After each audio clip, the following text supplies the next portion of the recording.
네, 안녕하십니까. 테이 라이브 시작하겠습니다. 오늘 갑자기 날씨가 좀 쌀쌀해졌는데 건강에 유의하시기 바랍니다. 오늘 귀한 분 모셨습니다. 이강일 더불어민주당 청주상당 지역위원장님 모셨습니다. 안녕하세요. 네, 안녕하십니까. 뵙게 돼서 반갑습니다.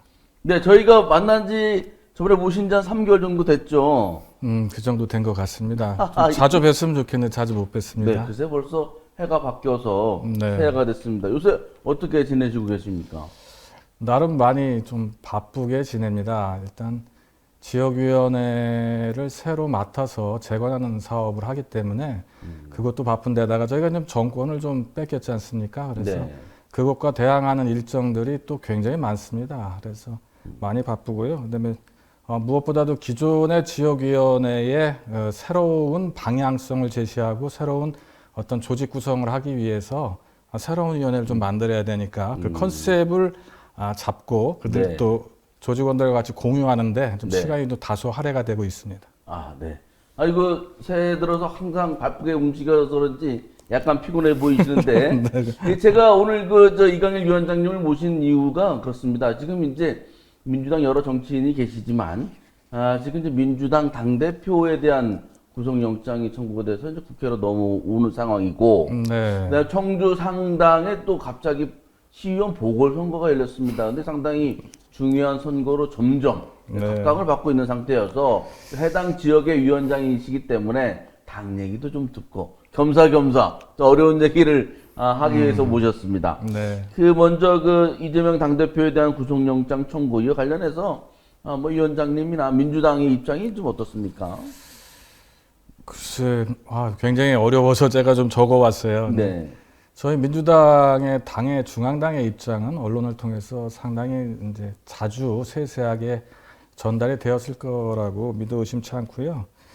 근데 제가 이제 유권자분들이나 이런 분들이 이제 검찰을 맹신하시는 분들이 있습니다. 이들이 네. 이제 검찰의 일방적인 그 주장을 기정사실화해서 그걸 믿고 그리고 저희 당대표를 유죄라고 단정하고 뭐 이렇게 하면서 하고 있지만 그 검찰의 기소 내용을 세세히 뜯어보면 사실은 뭐 소설처럼 각색되거나 좀 허무맹랑한 것들이 너무 많습니다.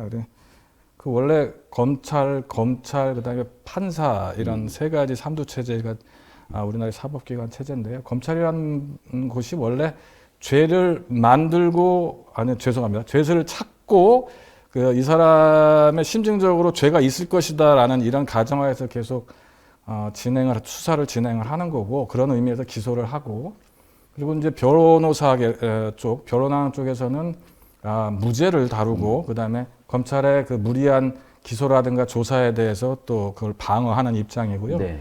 검찰 쪽과 변론 쪽의 입장을 들어보고 이게 죄가 되는지 안 되는지 판단하는 것이 재판이거든요. 재판장에서 판정 나오기 전에 검찰의 얘기를 일방적으로 듣고 그것이 유죄다 이런 식으로 얘기하는 건 좀 다소 무리가 있지 않나 이렇게 보여집니다. 네, 그렇습니다. 그리고 이제 어쨌든 제1야당의 현역 당대표에 대해서 이렇게 영장이 청구된 건 처음이라고 보도가 나왔습니다. 여기에 대해서 이렇게까지 검찰이 하는 거에 대해서 당에서는 뭐라고 생각하는 거죠? 이 부분에 대해서 뭐 시간이 할애되면 굉장히 할 얘기가 많은 것 같습니다. 이제 그 검찰의 기소 이제 요번에 체포를 하겠다고 하고 기소한 내용을 좀 보여지면 사실은 유죄를 증명할 만한 객관적인 증거는 전혀 없습니다. 그 자신의 죄를 낮추기 위해서 또 그런 걸 갖다 책임 전가하기 위해서 진술한 사람들의 진술 이외에는 존재하지 않거든요. 이번에 구속사유에 의해 도망이나 증거 인멸의 우려, 그 다음에 사회 지도층 중에 지도층이기 때문에 구속을 해야 한다 이런 내용이 있는데 사실은 내용을 뜯어보면 굉장히 헛웃음이 나오는 얘기입니다. 왜냐하면 그렇다면 이미 유죄가 완전히 확정적으로 거의 나와 있는 죄송하지만 김건희 여사나 그의 어머님에 대한 구속은 왜 다루지 않느냐라고 얘기할 수 있고요. 그 야당 대표가 집 밖으로만 나오면 수십 명의 언론이나 지지자들이 따라다니고 있습니다. 이런 사람이 도망 가능성이 있느냐. 또 한 가지는 증거인멸 마찬가지로 독단적인 시간을 단 1분도 가질 수 없는 사람이 증거인멸을 직접 할 수 있느냐 이런 부분들의 얘기가 좀 진행이 된다면 좀 우스운 얘기고요. 그 정상호 의원 면회한 내용까지도 네. 검찰에 바로 들어가서 그게 보고가 되는 이런 상황에 어떻게 증거인멸이 되겠습니까? 그래서 이런 부분은 좀 옛날 사건을 좀 하나 사례를 좀 말씀드리고 싶은데 노무현의 논두렁시계는 존재하지 않았습니다. 그런데 검찰이나 언론이 주거니 받거니 하면서 그걸 기정사실화 시켰고요. 명예살인을 해서 자살에 이르게 하는 그런 경우가 있었고요. 이번도 그와 유사한 경우로 진행되지 않도록 좀 많이 했으면 좋겠다 이런 부분이고요. 뭐 마찬가지로 제1야당의 그 대표에 대해서 초유의 구속영장을 청구했다. 이 배경을 아까 물어보신 것 같아요. 이거는 윤석열 정부가 정치 경험이 일천합니다. 사실은 거의 없습니다. 그래서 정치력을 가지고 야당과 경쟁하기는 상당히 벅차다고 전 생각하고요. 근데 저희 야당이 갖지 못한 도깨비 방망이가 그들에게 있습니다. 그거는 검찰의 수사권입니다. 그래서 이러한 정치력보다는 검찰의 수사력을 통해서 이 어려운 국면을 좀 돌파하려고 하는 것이 아닌가 이런 생각이 들고요. 이렇게 한다면 이제 저희 이재명 당대표의 발을 완전히 묶게 되겠죠. 전국 주도권이 야당에게 오지 못하도록 하는 그런 기제로 작용할 것이고요. 그 다음에 지금 하는 이런 사법 절차가 내년 4월 총선 전에는 절대 1차 판결이 나오는 게 거의 불가능합니다. 사법 체계상. 네. 그렇다면 총선이 유아무아 이재명의 죄가 있다 없다 이건 있을 거다 없을 거다 이러한 그 막장 분위기로 이성적이지 않은 그런 총선이 되기 때문에 누가 옳은지 어떤 현명한 판단이 좀 힘든 상황에서 총선이 진행될 게 아닌가 이런 생각이 들고요. 또 물론 그거를 이용하고 활용하려고 하는 거 있고요. 총선에서 또 저희 당 공천과 관련돼서 그렇죠. 예, 네. 저희 당의 그 공천과 관련해서 불안을 느끼시는 이제 정치하시는 정치 그룹들이 있습니다. 네. 이들에게 명분을 줘서 저희 당의 구심력을 좀 깨트리려고 하는 그래서 이관계가 함께 진행되고 있다. 저는 이렇게 좀 말씀드리고 싶습니다. 그래서요. 이게 자꾸 하나만 더 여쭤볼게 이재명 대표 관련된 거는 어쨌든 이제 기소는 된다는 얘기잖아요. 네. 구속은 뭐 두 번째 치고 네. 재판이 이게 쭉 진행될 건데 그러면 이제 당 대표나 뭐 그래서 기소가 되면 당 대표 그만둬야 되는 거 아니냐 이런 얘기도 일각에서 나오고 그렇습니다. 네. 요즘 민주당 사정은 어떻고 저 위원장님이 보시기에 개인적으로는 어떻게 대처를 하면 좋을 것 같습니까? 글쎄요. 뭐 사실은 불체포 특권을 내려놓는 게 맞습니다. 그거는 굉장히 정상적인 그 정치 노정에서 가능한 얘기고요. 아까도 말씀드렸지 그들은 수사권을 전행할 수 있는 도깨비 방망이라는 무기를 하나 들고 있습니다. 이분들이 기소한 것만 가지고 저희가 당무를 보지 않거나 자기의 권한을 포기하고 내려놓는 이런 경우라면 그들이 원하는 대로 가는 그러한 상황이 진행이 될 거고요. 그건 매우 부당하다 이런 생각이 들어갑니다. 만약에 저희가 1심에서 유죄를 정말 다루는 정도의 사건이 된다면 그땐 저희 당에 원심력이 작용하지 구심력이 작용하지 않습니다. 이재명 당대표의 지도력이 암만 뛰어나도 유죄라는 부분이 저희 당원들이나 당의 기관이 되고 있는 그 국회의원들한테 이건 유죄 취지가 좀 많이 의심이 된다라는 그것만 나오더라도 저희 당은 존재할 수가 없습니다. 그 원심력을 어떻게 막겠습니까? 그래서 그건 좀 말이 안 되고요. 물론 그 재판은 무조건 대한민국 국민이기 때문에 진행이 돼야 합니다. 일단 고소고발이 됐으면 그걸 피할 수는 없고요. 재판이 진행되는 과정 중에서 그 진위가 좀 밝혀지겠죠. 그래서 뭐 사실은 그 기소 내용에 대한 것들에 대한 불안은 없습니다. 근데 저희들이 좀 불안하게 생각하는 거는 이렇게 한쪽의 권력이 굉장한 힘을 가졌을 때 우리는 군부 독재 정권을 경험을 했거든요. 그래서 소설과 각색에 의해서 없는 거를 진술하게 만들고 그다음에 인권을 그 사실을 막 유포함으로 인권을 유린하는 이런 사건이 있었는데 이번도 좀 상당히 유사한 형태로 진행되고 있다. 그래서 이거를 굉장히 각별하게 좀 지켜봐야 된다. 이렇게 좀 생각하고 있습니다. 네, 알겠습니다. 위원장님은 안 불안하세요? 당사자 때문에? 저는 전혀 불안하지 않습니다. 그래요? 일단은 저도 보시면 아시겠지만 이재명 대통령 경선 후원회 때도 돈을 직접 제가 관장을 했고요. 경기도지사인 우리 충북 출신이신 김동연 경기도지사의 선거에서도 제가 수석 총괄 그 총무부 부분부장을 했습니다. 아, 돈을 네. 다 제가 컨트롤했거든요. 돈을 제가 만지면서 뭐 저도 마찬가지지만 제가 거기 터럭만큼이라도 문제가 되는 그러한 돈을 만졌다면 저 자신이 정치할 때 상당히 문제가 됩니다. 그래서 저는 이러한 부분에 대해서 굉장히 떳떳하거든요. 저한테 검찰이 한 번도 조사한 적이 없습니다. 제가 보기에는 그런 걸 조사하고자 하는 게 아닙니다. 지금 아까도 말씀드렸듯이 의도는 그것이 아니다. 죄가 있기가 쉽지 않았기 때문에 다른 정치적 행위, 검찰이 정치적 행위를 하고 있다 이렇게 보고 있습니다. 그 공천에서도 네. 당대표의 처지가 네. 곧 공천에 연결이 되잖아요. 그죠? 네. 그걸 이재명 계라는 게 다 아는데, 우리 위원장님은. 그거 관련해 상관없이 뭐잘 헤쳐나갈 수 있으실 것 같아요. 저는 이재명계는 맞는 것 같아요. 네. 근데 그 이재명계라는 게 애초에 제가 이재명계가 아니라 우리 당의 대권 주자가 누가 더 옳은 것이냐, 그리고 이 시대를 살아나가는 데 있어서 지금의 현재 가치, 시대적 소명에 누가 더 부합되느냐에 따라서 이재명이라는 사람을 선택을 했거든요. 그래서 이재명 대표한테 줄을 서기 위해서 가서 이재명 라인이 된 게 아니기 때문에 좀 그건 다른 어폐가 있고요. 저는 사실 이재명 당대표보다 훨씬 개인적으로 친한 정치인이 계십니다. 그분이 만약에 대권 나온다 그러면 저는 굉장히 고민해야 되는 상황인데 그럼에도 불구하고 지금 시점에 맞고 이 시대에 우리 국가 지도자로서는 이재명이 가장 적합하다는데 동의합니다. 그렇기 네. 때문에 이재명계라고 봐도 무방한 것이죠. 네. 알겠습니다. 네. 그렇게, 아이고, 너무 자꾸 잔인한 질문을 드리는 것 같아서 더 죄송하고. 알겠습니다. 이제 여기까지 하고, 이제 지금까지 무거운 얘기를 했는데, 그리고 보니 지금부터가 더 무거운 얘기네요. 지금 당면한 되겠습니다. 얘기를 좀 네, 해보도록 네, 하겠습니다. 그 청주 상당구죠. 나선거구의 보궐선거가 4월 5일에 열립니다. 네. 고 한병수 시의원께서 돌아가셔서 갑자기 열리게 됐습니다. 그러면서 이 선거가 굉장히 중요해지고 있어서 여야가 아주 지금 하고자 하는 사람도 많고 막 그래요. 네. 지금 그런데 어떻게 이번 보궐선거에 일단 전략으로 할까요? 의미라고 할까요? 위원장님 어떻게 보십니까?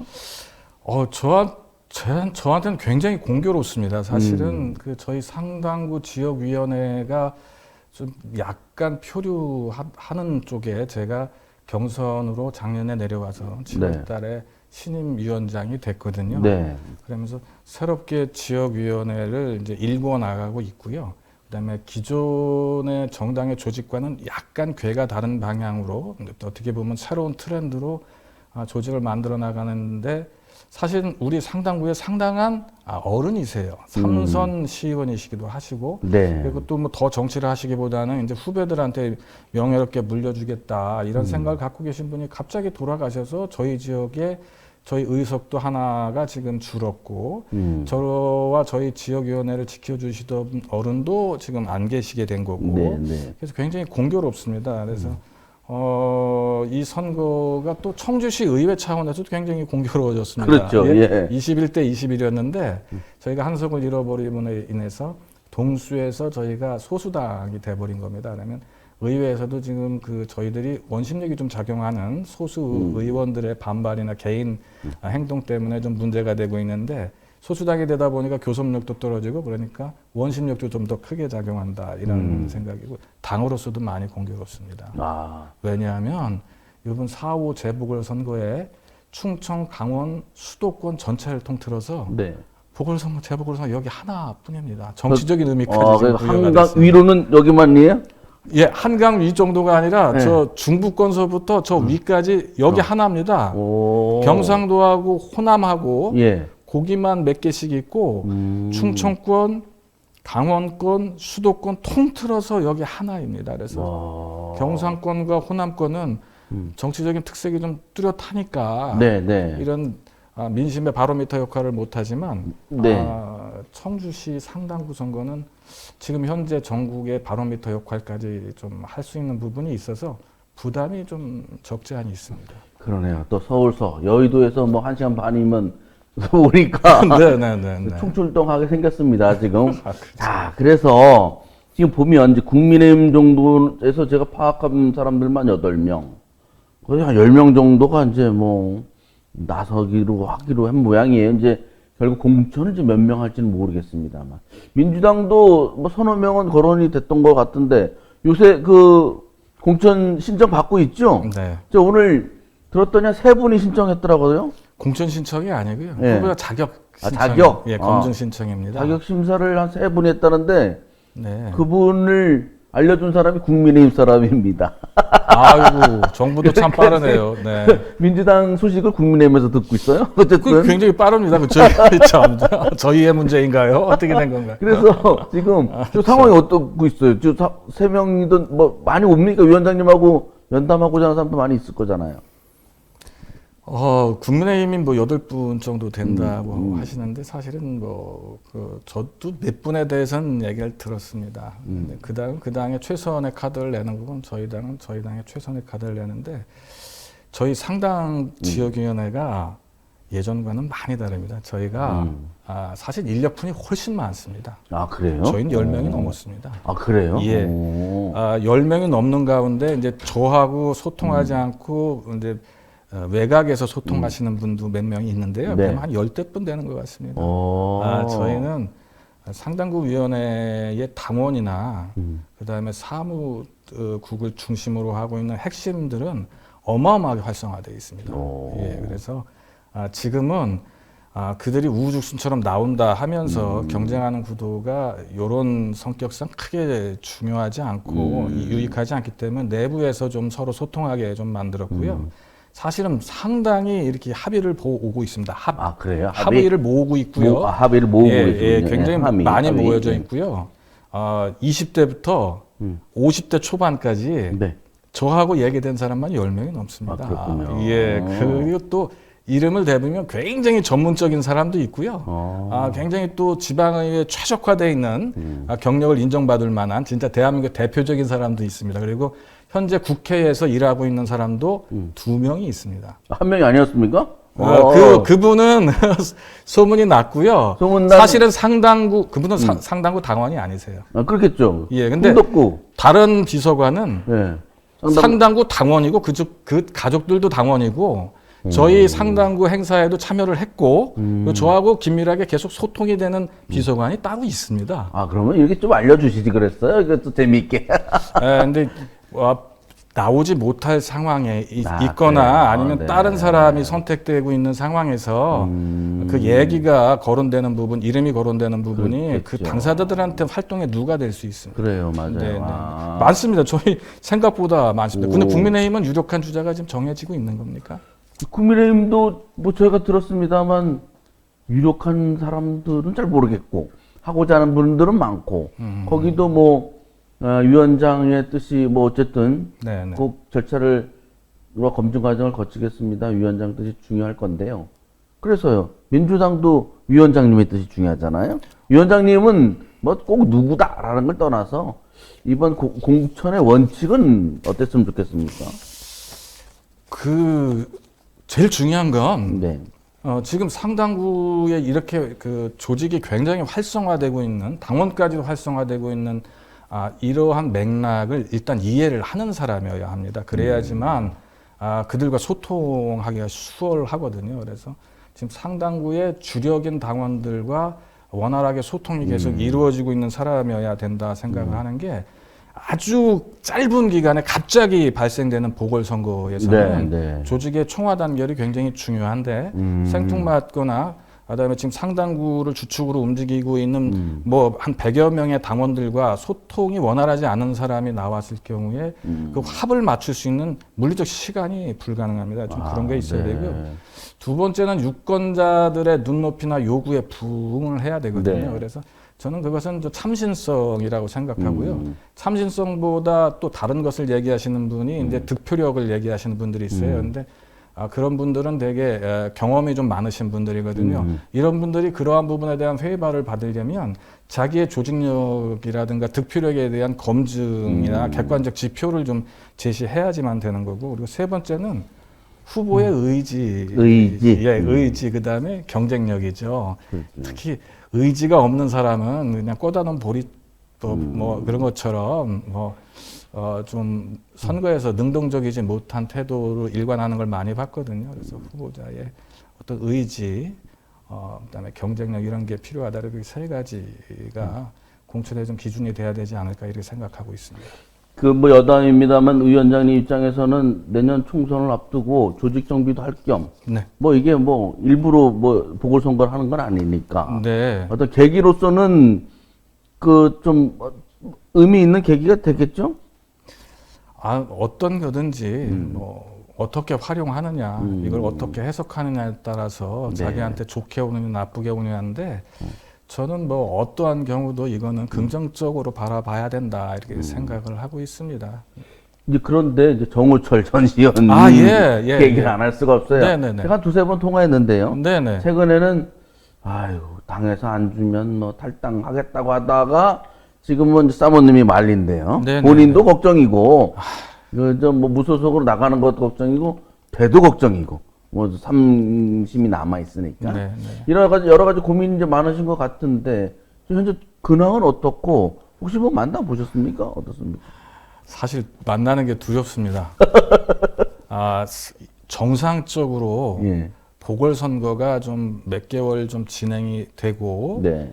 그다음에 그 당의 심사 기준, 당원 당규에 된다 안 된다가 명확히 나와 있는 부분이 아니라면 사실 요번에 서력의 기회는 정우철 의원님한테 가야 되는 것이 상정인 건 맞지요. 그렇죠. 네. 근데 본인은 굉장히 요번에 이 재판 결과에 억울한 부분이 많으세요. 본인이 직접 한 게 아니다 이런 것이죠. 그래서 저도 심정적인 이해는 갑니다. 하지만 이제 2심까지 진행이 돼서 사실은 대법 판결만 남아 있잖아요. 네. 이런 가운데 이제 당원 당규에 딱 명시가 돼 있어서 공천을 일단 드리기는 게 불가능하고요. 딱 정해져 예, 있어요? 정해져 있습니다. 그래서 불가능하고요. 무죄 취지의 원칙이라는 거는 맞습니다. 그렇기 때문에 구속이 안 되시는 거고, 그 다음에 다른 어떤 법적 제재를 아직 안 당하시는 거거든요. 근데 이런 게 있습니다. 이제 당이나 유권자들은 그러면 무죄를 다투어서 다 무죄를 선고받고 나서 시작하는 게 맞다라는 것이 이제 세간의 순리이기 때문에 그리고 재선 의원도 하셨잖아요. 그래서 네. 그 순리를 모르시지 않으세요. 근데 제가 보기엔 너무 마음이 아프신 거예요. 네, 그런 거라고 보여지고요. 저도 어떻게 위로는 해드려야 되겠는데 이제 제가 공천을 천거할 수가 없는데 자꾸 그걸 고집하시면 제가 너무 어렵고 그분이 마음이 안정이 안 되실 수 있어서 이건 스스로 판단하시기에 좀 둬야 되지 않는가 이렇게 판단하고요. 제가 판단하기에는 그분이 현명하시기 때문에 그렇게 안 하실 거예요. 예. 글쎄 장로님이시고 뭐 그러기 때문에 여러 가지 고민이 많으신 거는 네. 같은데 일단 정우철 전 의원님이 어떻게 선택하느냐가 중요한 선거에서는 변수가 될 것 같고 네. 공교롭게 정우철 전 시의원 말고는 떠오르는 분들 중에 그 동네 그러니까 대성동, 금천동 거기에 이제 활동해 오신 분은 좀 적잖아요, 그죠? 되게 이제 전문 직종에 있거나 이제 자기 직장에 다니시는 분들이 정치인도 아니고 그다음에 사회 봉사자도 아닌데 그 지역에서 굉장히 활동력을 많이 가지고 활동하시기는 조금 어려운 부분이 있죠. 하지만 그 상당구 나 지역과 겹치는 부분, 그다음에 상당구 전체를 위해서 그리고 우리 지역위원회를 위해서 나름 희생하시고 봉사하시고 열심히 하셔서 인정받는 분들은 있으니까 그런 분들이 되면 되겠다. 그리고 상당구는 사실은 뭐 기본적으로 하나는 맞습니다. 나선거구를 중심으로 네. 활동을 했느냐 안 했느냐는 저 포인트니까 그건 조금 뭐 만약에 활동을 거기서 많이 하셨다면 플러스 알파가 될 수 있는 부분이 있을 것 같습니다. 네, 알겠습니다. 그 뭐 저 이강일 위원장이나 정우택 위원장이나 이걸 행복한 고민이라고 봐야 돼요? 어떻게 돼? 사람들이 많이 몰려와서 고민이 엄청 많으실 것 같은데 네. 이번에 선거 네. 결정이 돼서 이제 딱 본선에 붙게 되면 네. 자신 있습니까? 지면 어떻게 책임지실 거예요? 일단은 이길 수 있는 방법에 대한 것들은 같이 고민을 해야 되겠죠. 지는 거에 대한 책임은 정치인으로서 어느 정도 져야 되겠죠. 그 정치적인 책임이 어디까지냐에 대한 부분은 좀 별개로 하고요. 물론 어느 정도는 책임을 져야 될 겁니다. 그렇게 되면 제가 지게 되면 아마 내년 공천권에 저한테 도전하는 분들의 도전이 상당히 거세지 않을까. 그렇죠. 당연하지 않겠습니까? 그럼 제가 또 검증을 받아야 되는 거고요.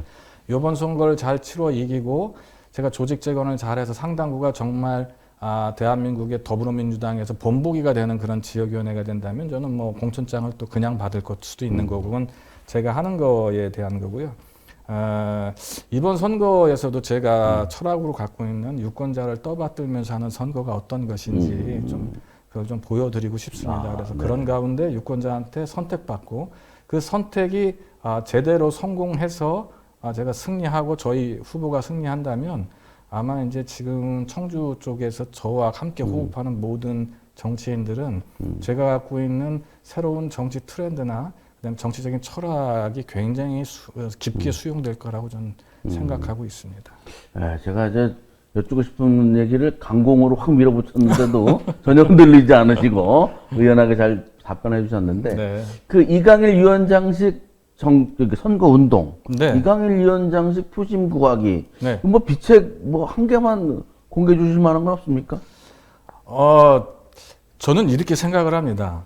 유권자는 다 동일하다, 평등하다라는 개념인데 말은 그렇게 하는데 선거를 하시거나 지역에서 활동하시는 분은 말은 그렇게 행동 그렇게 안 하세요. 같은 표인데 굉장히 유력하다는 분한테 쫓아가시기 바쁘죠. 숨어 있는 유권자들한테 소통하고 그들을 찾아가는 행위들은 거의 하지 않습니다.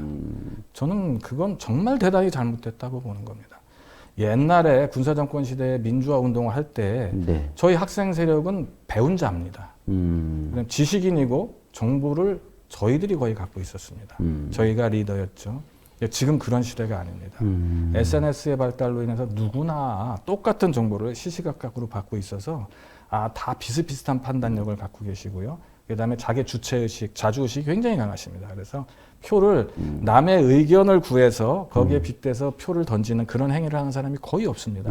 자기 표는 자기 표입니다. 옛날처럼 한 사람이 500표, 1000표 저는 불가능하다고 봅니다. 그래서 그러한 것을 인정한다면 선거운동 방식도 그것을 따르고 받아들이는 방식으로 바뀌어야 된다는 것이 저희 정치 철학입니다. 그거를 어떻게 4월 5일 선거 과정에서 보여줄지는 저희가 한번 기대를 갖고 참 사무실은 어떻게 만드셨어요? 어떻게 되셨어요? 제 사무실은 사실은 물색을 해 놨고요. 네. 근데 이런 게 있습니다. 선거법상 예.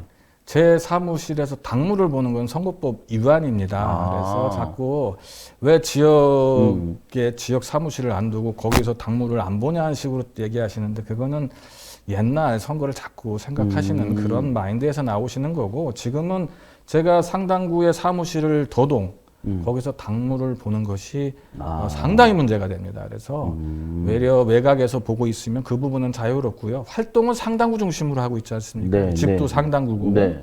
그래서 지금은 이제 상당구 안으로 들어가는데 그 안에서 합법적인 공간의 틀거리를 어떻게 가져갈 거냐 이런 부분들이 어느 정도 이제 정돈되고 했기 때문에 조만간 이사할 거고 또 이사를 빨리 해야 되는 이유가 네. 생각지도 못하게 보궐선거가 생겼지 않습니까?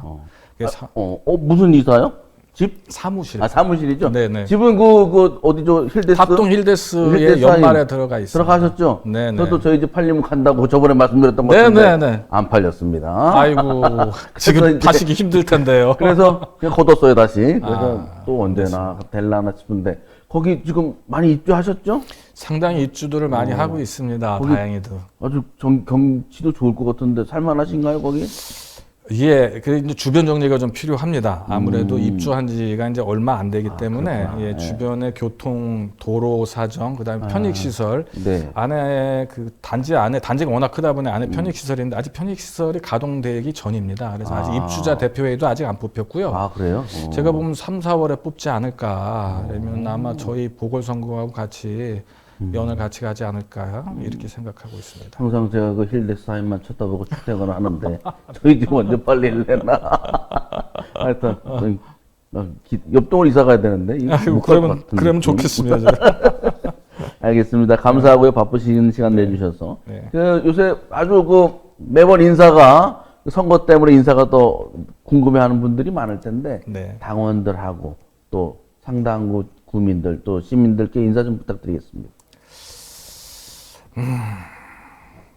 유권자 여러분과 당원 여러분, 정치의 영역과 법의 영역은 역사 이래 많이 구분되어 왔고요. 지금 현재도 구분이 되어야 된다고 봅니다. 정치는 현실적이고 미래지향적이고요. 법은 다스리는 행위가 아니라 사건에 대한 예방적인 측면과 또 한 가지는 사후적인 일이 벌어졌을 때, 즉 과거형입니다. 검찰의 힘이 정치의 영역을 희화화할수록 국정을 운영하기는 더욱 어려워지고 정치가 설 영역이 자꾸 줄어들게 됩니다. 제가 아주 어린 20대 초반부터 정치를 해서 왔기 때문에 이 대장동 개발권과 유사한 몇 가지 경험들이 있습니다. 제가 직접 정치도 좀 했었기 때문에 제가 직접 경험한 것도 있고 그런데 그때마다 정무적 판단을 하던 선출직에게 유죄가 단 한 건도 나온 적이 없습니다. 결국 이번 그 사건은 이재명 대표가 사익을 추구했느냐 그리고 사적 이익을 지시했느냐 이런 것들의 판단의 열쇠가 될 것입니다.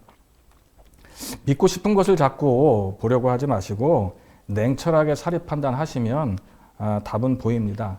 항상 죄를 찾아 그것을 씌우고 작업하는 검찰, 제가 이렇게 표현해서 죄송한데 이러한 검찰의 언론 플레이를 맹목적으로 좀 바라보고 믿지 마십시오.